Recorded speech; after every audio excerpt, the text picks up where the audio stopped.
উৎসবমুখর পরিবেশে সম্পন্ন হয়েছে নগদা শিমলা বাজার বণিক সমিতির দ্বিবার্ষিক নির্বাচন। রুবেল আহমেদের পাঠানো তথ্যচিত্রে বিস্তারিত। উৎসবমুখর পরিবেশে সম্পন্ন হয়েছে টাঙ্গাইলের গোপালপুর উপজেলার নগদা শিমলাবাজার বণিক সমিতির দ্বিবার্ষিক নির্বাচন। মঙ্গলবার সকাল থেকেই ভোটারদের মধ্যে ছিল ব্যাপক উৎসাহ উদ্দীপনা।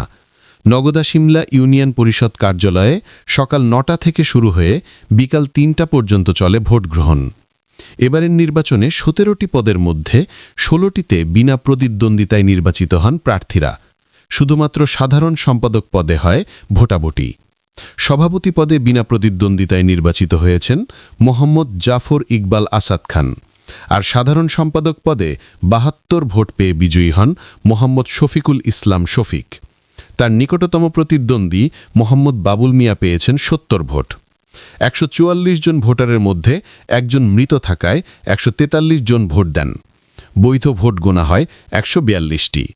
নির্বাচন কমিশনারের দায়িত্ব পালন করেন Nagda Shimla UP panel chairman Mohammad Azhar Ali.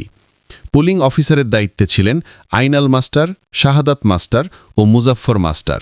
ফল ঘোষণার পর বাজারে শুরু হয় আনন্দ উল্লাস। বিজয়ী প্রার্থীদের ফুল দিয়ে বরণ করেন সমর্থকরা।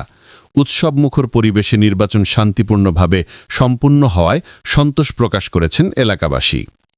আমার দোকানদাররা যেন ভালো থাকে, সুন্দর থাকে, এদের কাছে যেন কেউ চাঁদা নিতে না পারে, চাঁদাবাজ থেকে মুক্ত করব। বাজারে অনেকের দেখা যায় যে একজন অতিথি বা একজন মেহমান আসলে বাজারে এরা কাস্টমার দূর থেকে আসলে টয়লেট বাথরুমে যেতে পারে না, তাদের জন্য একটা টয়লেট করে দেওয়ার চেষ্টা করব। বাজারে যত সব উন্নয়ন আছে এগুলা করার চেষ্টা করব।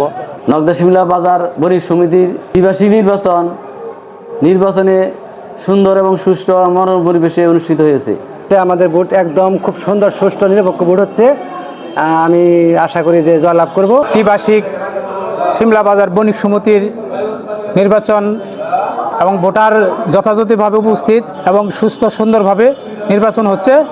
আলহামদুলিল্লাহ, দীর্ঘদিন যাবৎ ভোটাভুটি নাই, ভোট দিতে পারে না, এখন দিচ্ছে। ভোট নিয়ে কোনো অভিযোগ নেই। নগদা শিমলা বাজার বণিক সমিতির নির্বাচন, এই নির্বাচন অত্যন্ত সুষ্ঠু এবং সুন্দরভাবে মনোরম পরিবেশে অনুষ্ঠিত হতে যাচ্ছে।